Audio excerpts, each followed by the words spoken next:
Habari za wakati huu ndugu mpenzi mtazamaji. Leo nataka tuzungumzie kitu ambacho kila mmoja wetu anakifanya, ambacho ni kitu cha kila siku, ni daily routine. Ambayo ni afya ya kinywa na meno nataka tuzungumzie. Na tunajua kwamba kuhusu swala la kinywa na meno ni kila mtu anapiga mswaki kila siku, kila mtu huwa anaongea kila siku, hicho ni kinywa. Kila mtu huwa anakula kila siku, anatumia kinywa chake. Sasa katika hicho kinywa tunataka tuongelee kwa upande wa usafi wa kinywa hicho, tukijua kwamba asilimia kubwa wengi tunafanya makosa mengi sana katika ufanyaji usafi wa kinywa hicho. Twende nikakufafanulie. Usisahau kusubscribe, kushare, like na kucomment.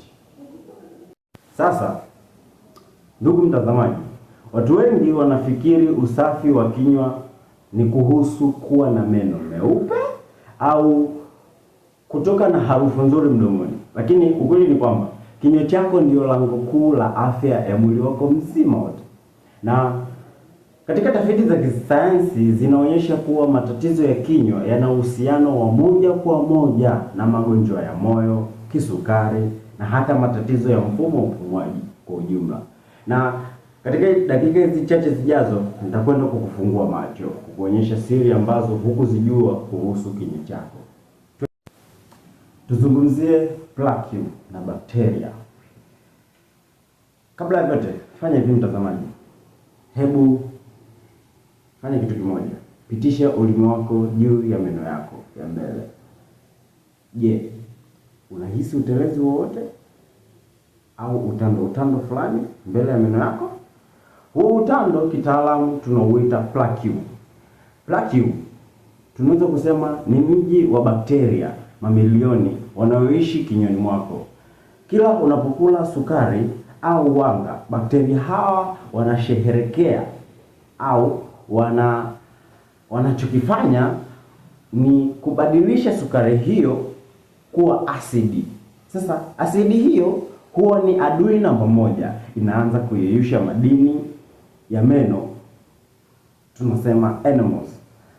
Hapo ndipo mashimo yanapoanza kutokea. Ukielewa hili, utajua kwamba kupiga mswaki tu kuondoa mabaki ya chakula, si kuondoa mabaki ya chakula. Narudia, si kuondoa mabaki ya chakula, bali ni kubomoa kabisa mji wa bakteria kabla hawajaleta madhara kwenye kinywa chako. Sasa watu wengi wananiuliza, je, nitumie nguvu gani au nguvu kiasi gani ili meno yangu yawe sawa? Jibu ni hili: usitumie nguvu sana. Meno yako sio sakafu ya zege, hapana. Fikiria mswaki wako. Unapopiga mswaki, lengo lako liwe ni kusugua kwa mlalo, kushoto kulia, kushoto kulia, kushoto kulia, kama unavyosugua nguo. Hapana, unatakiwa kuelekeza mswaki wako kwenye pembe za nyuzi 45.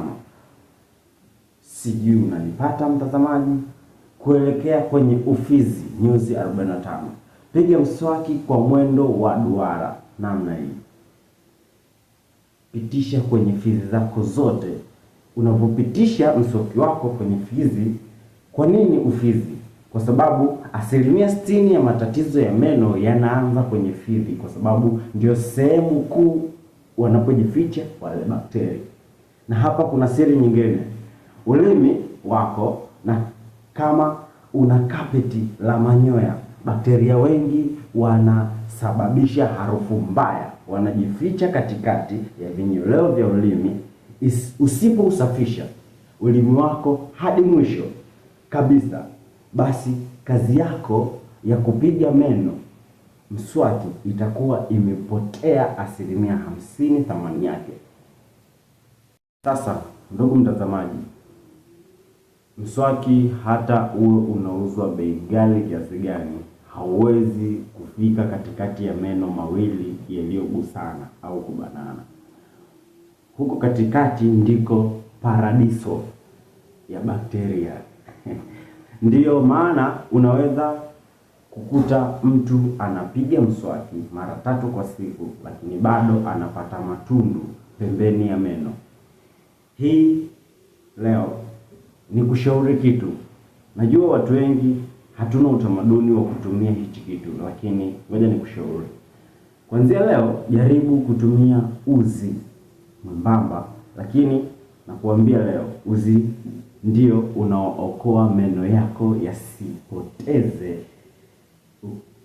yasipoteze uzuri au yasipotee kabisa ukiwa uzeeni. Ukianza kutumia uzi mara moja tu kwa siku, hasa kabla ya kulala, utaona mabadiliko makubwa kwenye afya ya ufizi wako na afya ya kinywa chako. Ufizi hautotoa damu tena, na kinywa chako hakitotoa harufu, na bakteria hawatokaa tena katika fizi zako au katikati ya meno yako yaliyobanana. Sasa tuzungumzie kuhusu chakula na muda. Chakula na muda. Makosa tunayoyafanya ni, unajua kuwa hupaswi kupiga mswaki mara tu baada ya kula vitu vyenye asidi kama limao, machungwa au soda. Unajua hilo? Inasikika kama maajabu, sivyo? Ukweli ni kwamba asidi hulainisha tabaka la nje la jino, enamel. Ukisugua mswaki, muda huo huo unakuwa unayaua meno yako mwenyewe.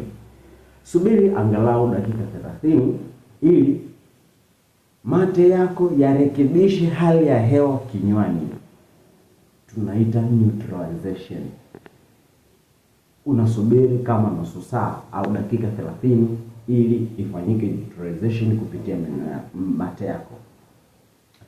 Pia punguza kula snacks kila saa. Kila unapoweka kitu mdomoni, bakteria wanaanza kuzalisha asidi kwa dakika 20 mfululizo. Ukila kila saa, meno yako yanakuwa kwenye bafu la asidi.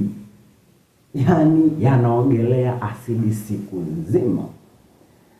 Kunywa maji mengi ya kutosha ndio msafishaji asilia wa kinywa chako.